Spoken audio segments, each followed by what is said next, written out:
Salut à tous. Aujourd'hui, dans ma série Les grandes villes mythiques, après avoir traité de Babylone, de Constantinople, de Toulouse, on va passer à une autre grande ville mythique qui a dominé son temps, pas si loin de nous géographiquement. C'est une ville qui a régné sur la Méditerranée pendant plusieurs siècles et qui a été indépendante pendant un millénaire. C'est tout simplement Venise. Je ne sais pas si vous avez eu la chance de visiter Venise. Alors, je vais essayer de vous situer d'abord. Je pense que vous savez où ça se situe, mais on ne sait jamais. Je vais agrandir un petit peu. J'ai un petit peu trop agrandi mon Google Maps.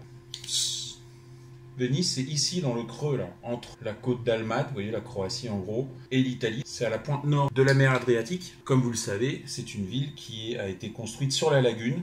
On le voit très bien quand on agrandit, vous voyez. En gros, quand vous visitez Venise, vous visitez ça, là.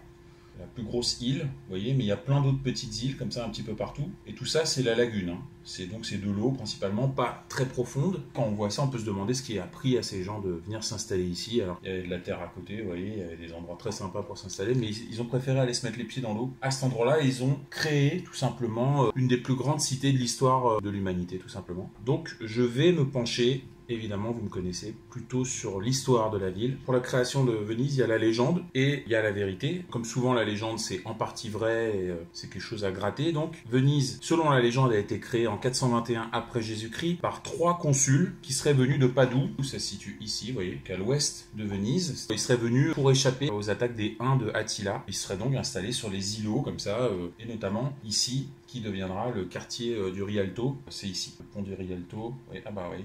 C'est génial Google. Hein. Voilà, donc ici, le quartier de Rialto, c'est tout ça, c'est ici. Et donc ils se sont installés notamment là, mais aussi sur d'autres îles. Hein. Ça, c'est la légende. En vrai, on a découvert ces dernières années que en fait, il y avait une présence humaine bien avant l'arrivée de ces fameux 3 consuls. Sous l'Empire romain, il y avait des pêcheurs qui étaient installés ici, dans la lagune.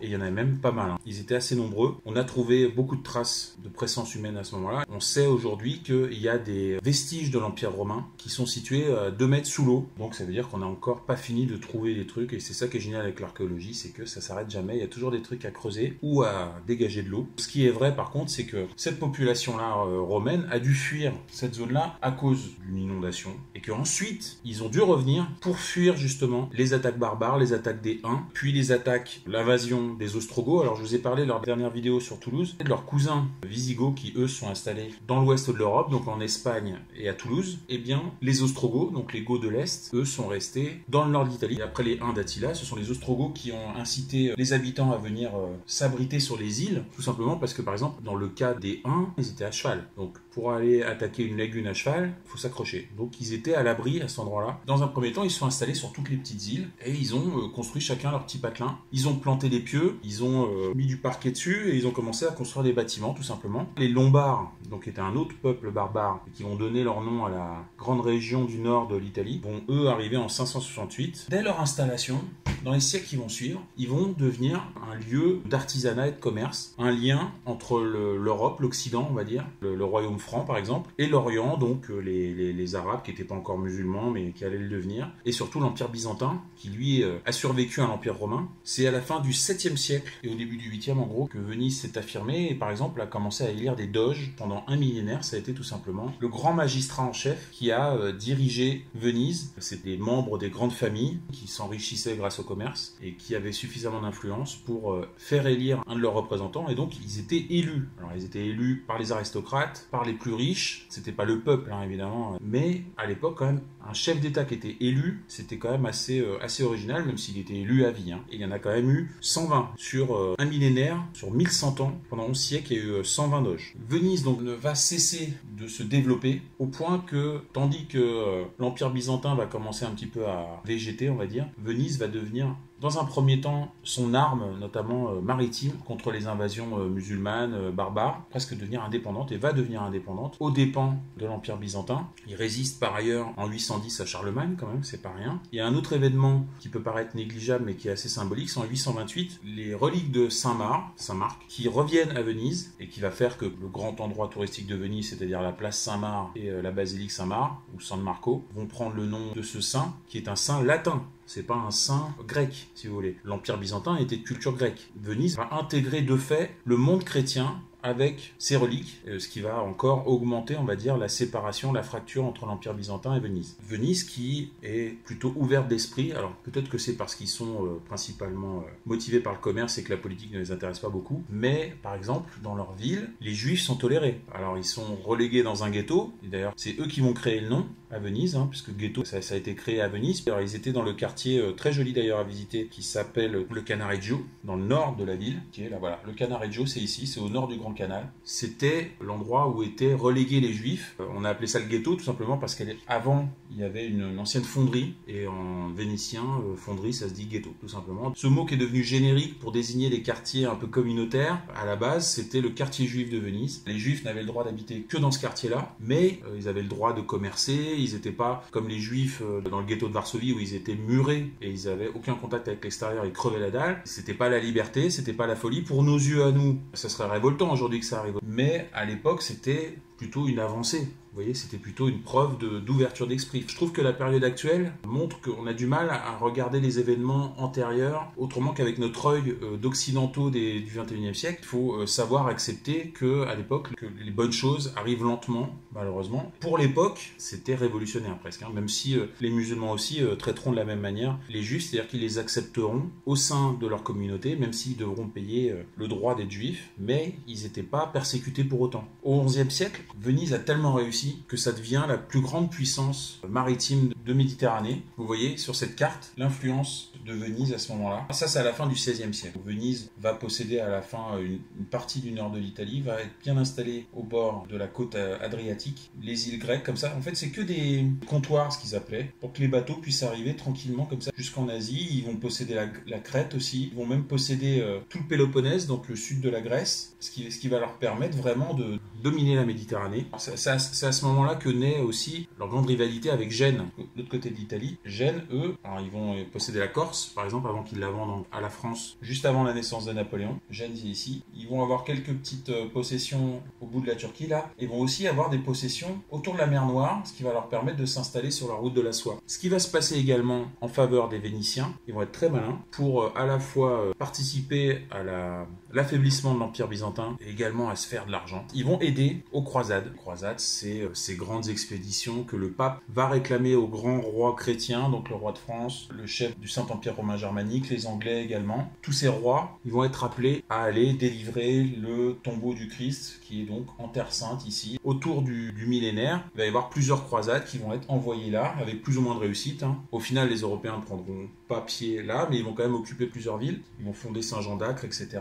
La quatrième croisade, notamment, va permettre à Venise de prospérer, puisque en 1202-1204, le pape va donc demander une autre croisade, sauf que les rois européens sont fauchés, ils n'ont pas d'argent, et ils vont donc demander de l'aide à Venise. Ils vont leur dire, voilà, on voudrait vos bateaux, parce que Venise avait une flotte immense. On voudrait vos bateaux pour pouvoir aller là, sauf qu'on n'a pas un rond. Donc, qu'est-ce qu'on peut faire? Est-ce qu'on peut s'arranger? Et Venise, évidemment, ils vont dire, bah oui, on peut s'arranger, j'ai une idée. Ce que vous pouvez faire, c'est aller ici, à Byzance. J'en ai parlé de cet épisode dans ma vidéo sur Constantinople. Est-ce que vous pourriez aller là, vous piller la ville, et vous me rapporter ce que vous ramassez là-bas? Vous pouvez faire ce que vous voulez de nos bateaux. Donc, les Européens, ils vont pas se faire prier. Ils vont aller piller Byzance, et ils vont ramener un butin très important à Venise, ce qui fait que Venise va encore plus prospérer, tandis que l'Empire byzantin, lui, va vraiment plonger à ce moment-là, puisqu'ils vont être d'abord occupés par les Latins, ils vont voir leur possession diminuer, et finalement les Ottomans vont finir par prendre la ville 3 siècles plus tard, mais cet événement va faire que Byzance va baisser, et Venise va devenir le vrai maître de la Méditerranée. Au XIIIe siècle, on estime qu'il y avait 100 000 habitants à Venise, c'était l'équivalent des grandes villes européennes, Paris, Londres, Madrid, etc. Ils n'avaient pas les grands territoires, mais ils s'en foutaient, eux. Ça les intéressait en termes de territoire, c'était ce qui leur permettait de circuler. Ils sont un peu quand même répandus dans le nord de la botte à un moment, mais pour le reste, ils avaient des territoires, mais surtout pour être tranquilles, pour pouvoir commercer. Ils n'étaient pas là pour dominer le monde. Tout ce qu'ils voulaient, c'était se faire des pépettes. Venise était une grande puissance maritime, grâce notamment à l'arsenal, c'est ici. C'est immense, le Castello. C'est un endroit à visiter, il y a des grandes statues devant. Si je peux mettre le petit bonhomme ici, là. Voilà. Donc l'Arsenal, c'est ça, c'est des grands murs, vous voyez, c'est absolument magnifique. Et donc l'Arsenal, en fait, c'était là où Venise tout simplement fabriquait son immense flotte de galères et de bateaux. Venise tout simplement dominait la Méditerranée et se battait avec Gênes, puisqu'il va y avoir plusieurs guerres entre Gênes et Venise, notamment pour le contrôle des Dardanelles. Toute la route, c'est toujours pareil, c'est pour assurer la route vers l'Asie et vers la Chine, vers les Indes, etc. Le problème, c'est que à la fin du XVe siècle, vous savez que Christophe Colomb va redécouvrir l'Amérique après les Vikings. À partir du XVIe siècle, ils vont un petit peu se désintéresser de la route qui mène jusqu'en Turquie et après au-delà. Ils vont plutôt s'intéresser aux routes qui mènent ici. Ils vont commencer à coloniser l'Amérique. Ils vont aussi commencer à s'intéresser à l'Afrique, notamment les Portugais. Ils vont découvrir le cap de Bonne-Espérance ici et ils vont se rendre compte qu'en fait, alors c'est peut-être plus long, mais pour éviter le monde arabe et tout ça, eh ben, ils peuvent passer par la mer pour aller aux Indes et en Chine. Et donc ces routes-là vont prospérer aux dépens des routes sur lesquelles se trouve Venise. Venise donc va commencer à un petit peu baisser à ce moment-là parce que les Européens auront moins besoin de passer par Venise tout simplement. Ce qui va se passer également, c'est que après la chute de l'Empire byzantin, va succéder celui qui a conquis l'Empire byzantin, c'est-à-dire l'Empire ottoman, qui lui va attaquer tous les petits comptoirs acquis par les Vénitiens, ici, là, les îles grecques, tout ça, la Crète, tout ça, ça va finir par tomber dans l'escarcelle ottomane, puisque par exemple, vous avez l'Épantée, donc qui se trouve en Grèce, qui va tomber en 1499. Il va y avoir également la Crète, qui va tomber également aux mains ottomanes en 1669. Donc la Crète, pendant 4 siècles et demi, la Crète va être vénitienne. Ici, ces îles-là, elles vont tomber en 1714. Pareil, toujours au profit des Ottomans. Chypre va tomber aux mains des Ottomans aussi en 1571. Donc vous voyez, au fur et à mesure, tandis que leur influence sur le commerce mondial, à cause de la multiplication des routes mondiales, va baisser, ils vont en plus se retrouver menacés par les Ottomans parce que les Byzantins, eux,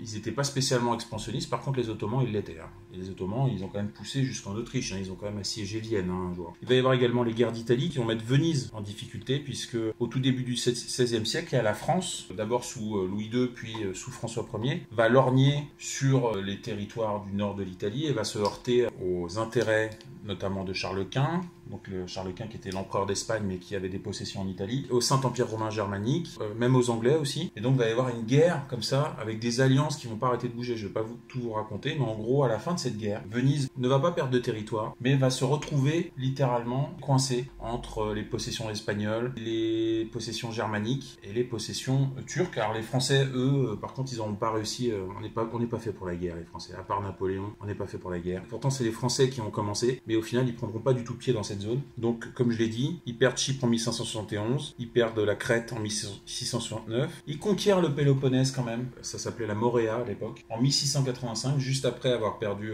la Crète. Le Péloponnèse, c'est l'espèce de grande langue de terre au sud de la Grèce, sauf qu'ils vont la perdre quelques années plus tard, en 1718. Malgré tout, en 1760, juste avant la conquête napoléonienne, on estime qu'il y a 150 000 habitants quand même, à Venise. Je vous promets une vidéo sur Napoléon bientôt, je vais la faire. C'est un gros truc, mais je vais essayer de le faire, parce que c'est Napoléon, c'est celui qui m'a donné le goût de l'histoire. Et donc, avant de remodeler le très ancien Saint-Empire romain germanique, Napoléon va remodeler complètement tout le nord d'Italie. Au départ, sa campagne d'Italie, donc qui se passe en 1796-97, au départ, c'est juste une diversion, donc c'est les guerres révolutionnaires. C'est la France de la Révolution qui se défend contre les Alliés, donc Prussiens, les Autrichiens, qui se sont ligués contre la France révolutionnaire. Et donc la France se défend et mène une contre-attaque. Ils ouvrent de front, ils veulent attaquer dans le nord et ils font une diversion dans le sud, en Italie. Sauf que l'attaque au nord, la principale, va pas du tout arriver à destination. Par contre, la petite attaque là qui était censée faire diversion, elle va aller jusqu'en Autriche. Cette diversion est dirigée par un jeune général qui s'appelle